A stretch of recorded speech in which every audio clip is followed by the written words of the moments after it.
Back. Darshan and ಗ್ಯಾಂಗ್ನಿಂದ ನಡೆದಿರೋ Renukaswamy ಕೊಲೆ ಕೇಸ್ನಲ್ಲಿ ಮತ್ತಷ್ಟು ಸ್ಫೋಟಕ ವಿಚಾರ ಬಯಲಾಗಿದೆ. ಇತ್ತೀಚೆಗೆ FSL ರಿಪೋರ್ಟ್ನಲ್ಲಿ ದರ್ಶನ್ ಬಟ್ಟೆ ಮೇಲೆ ರೇಣುಕಾಸ್ವಾಮಿ ರಕ್ತದ ಕಲೆ ಪತ್ತೆಯಾಗಿತ್ತು ಅಂತ ಹೇಳಲಾಗಿತ್ತು. ಆದ್ರೀಗ ನಟ ದರ್ಶನ್ ಸೇರಿದಂತೆ 6ಕ್ಕೂ ಹೆಚ್ಚು ಆರೋಪಿಗಳ ಬಟ್ಟೆಗಳ ಮೇಲೆ ರೇಣುಕಾಸ್ವಾಮಿ ರಕ್ತದ ಕಲೆಗಳು ಪತ್ತೆಯಾಗಿರೋ ಮಾಹಿತಿ ರಿವೀಲ್ ಆಗಿದೆ.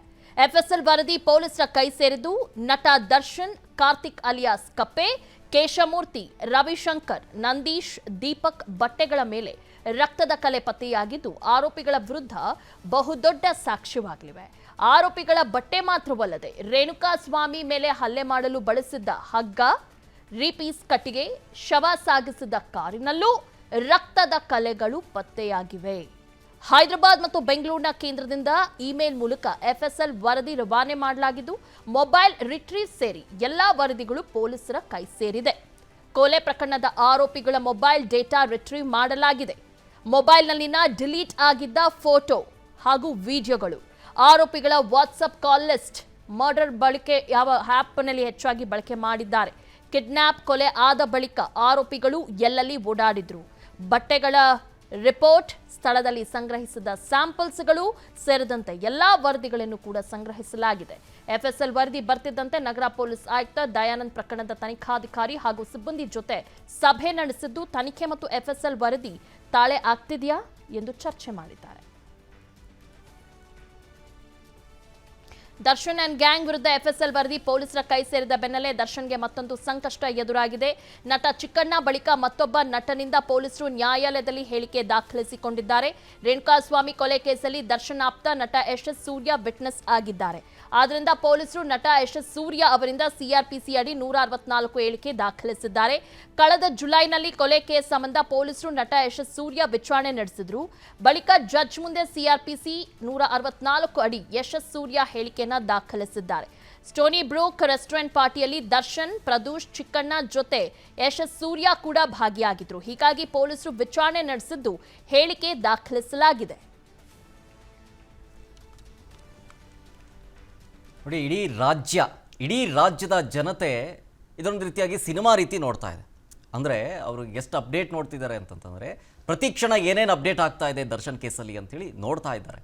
ಸೊ ಇವತ್ತಿನ ಬೆಳವಣಿಗೆಗಳನ್ನು ಗಮನಿಸೋದಾದರೆ ಸಾಕ್ಷಿಗಳ ಮೇಲೆ ಸಾಕ್ಷಿಗಳು ಸಂಗ್ರಹಿಸಲಾಗ್ತಾ ಇದೆ. FSL ಇಂದ ಬಂದಿರುವಂತಹ ಪ್ರಮುಖವಾದಂತಹ ಸಾಕ್ಷಿಗಳು ಏನು ಪ್ರೂವ್ ಮಾಡ್ತಾ ಇದೆ ಅಂತಂದರೆ ದರ್ಶನ್ ಆ್ಯಂಡ್ ಗ್ಯಾಂಗ್ ಎಲ್ಲರೂ ಸೇರಿ ಹಲ್ಲೆ ಮಾಡಿದ್ದಾರೆ ಅನ್ನೋದು ಕನ್ಫರ್ಮ್ ಆಗಿದೆ. ಹಲ್ಲೆ ಮಾಡಿದ್ದಕ್ಕೆ ಸಾವಿಗೀಡಾಗಿರೋದು ಅಂತ ಪೋಸ್ಟ್ ಮಾರ್ಟಮ್ ಕೂಡ ಹೇಳ್ತಾ ಇದೆ. ಸೊ ಅಲ್ಲಿಗೆ ಏನಾಗುತ್ತೆ ಈ ಕೇಸ್ನಲ್ಲಿ ಅನ್ನೋದು ಒಂದು ಕಡೆ. ಮತ್ತೊಂದು ಕಡೆ ಪೊಲೀಸರು ಚಾರ್ಜ್ ಶೀಟ್ ಸಲ್ಲಿಸೋದಕ್ಕೆ ಇಷ್ಟು ಸಾಕ್ಷಿಗಳು ಸಾಕಾ ಅನ್ನುವಂಥ ಪ್ರಶ್ನೆ. ಎಲ್ಲ ಒಂದು ಕಡೆ ಈಗ ಸೋಕಾಲ್ಡ್ ನಮ್ಮ ದರ್ಶನ್ ಅವರ ಅಂಧ ಅಭಿಮಾನಿಗಳೇನಿದ್ದಾರೆ ಅವ್ರಿಗೇನು ಹೇಳ್ತಾರೆ? FSL ವರದಿ ಕೂಡ ಹೇಳ್ತಾ ಇದೆ ದರ್ಶನ್ ಅವರು ಕೊಲೆ ಮಾಡಿದ್ದಾರೆ, ಅದ್ರ ಮೇಲಿರುವಂಥ FSL ವರದಿಗಳು ಕೂಡ ಅದನ್ನು ಅಂದರೆ ರಕ್ತ ಕಲೆ ಮ್ಯಾಚ್ ಆಗ್ತಾ ಇದೆ ಅಂತ. ಅಫ್ಕೋರ್ಸ್ ಇನ್ನು ತೀರ್ಪು ಕೊಡೋದಕ್ಕಿನ್ನು ತುಂಬ ಟೈಮ್ ಇದೆ. ಅದಕ್ಕೂ ಮುಂಚೆ ಇದೆಲ್ಲ ಭಾಳ ಸೀರಿಯಸ್ ಆಗಿರುವಂಥ ಇಶ್ಯೂಸ್. FSL ವರದಿನ ನಾವು ನಿರ್ಲಕ್ಷ್ಯ ಮಾಡೋದಕ್ಕಾಗೋದಿಲ್ಲ. FSL ವರದಿಯಲ್ಲಿ ಅವರ ಜೊತೆ ಸೇರಿ ಇನ್ನುಳಿದ ಆರೋಪಿಗಳ ವರದಿ ಕೂಡ ಬಂದಿದ್ದಾವೆ. ಮತ್ತು ಮೊಬೈಲ್ ಫೋಟೋಸ್ ಎಲ್ಲ ಇವರೇನು ಡಿಲೀಟ್ ಮಾಡಿದ್ರು, ಕಾಲ್ ಲಿಸ್ಟ್ ಡಿಲೀಟ್ ಮಾಡಿದ್ರು, ಅದೆಲ್ಲವೂ ಕೂಡ ಸಾಕ್ಷ್ಯಗಳು ಸಿಕ್ಕಿದೆ. ಅಂದರೆ ಮುಂದಿನ ದಿನಗಳಲ್ಲಿ ದರ್ಶನ್ ಅವ್ರಿಗೆ ಇದು ಇನ್ನಷ್ಟು ಸಂಕಷ್ಟ ತಂದಿದೆ FSL ವರದಿ. ಅದರ ಜೊತೆಗೆ ಇನ್ನುಳಿದ ಆರೋಪಿಗಳು ಅಷ್ಟು ಸುಲಭವಾಗಿ ಇದು ಸಂಬಂಧಪಟ್ಟಂತೆ ಜಾಮೀನು ಸಿಗೋದಾಗಿರಬಹುದು ಅಥವಾ ಇದರಿಂದ ಯಾವುದೇ ರೀತಿಯಾಗಿ ಪ್ರಭಾವವನ್ನು ಬಳಸಿ ತಪ್ಪಿಸ್ಕೊಂಡು ಹೋಗೋದಾಗಿರಲಿ ಈ ರೀತಿಯಾಗಿ ಸಾಧ್ಯನೇ ಇಲ್ಲ. ಯಾಕೆಂದ್ರೆ ಮುಂದೆ ನ್ಯಾಯಾಲಯ ಏನ್ ತೀರ್ಪು ಕೊಡುತ್ತೆ ಅನ್ನೋದನ್ನ ಕಾದು ನೋಡಬೇಕಿದೆ. ಬಟ್ ಈ ವರದಿ ತುಂಬಾ ಇಂಪಾರ್ಟೆಂಟ್ ಆಗಿದೆ, ಮತ್ತಷ್ಟು ಕಾನೂನು ಕುಣಿಕೆ ಗಟ್ಟಿಯಾಗಿದೆ ಇವ್ರಿಗೆ.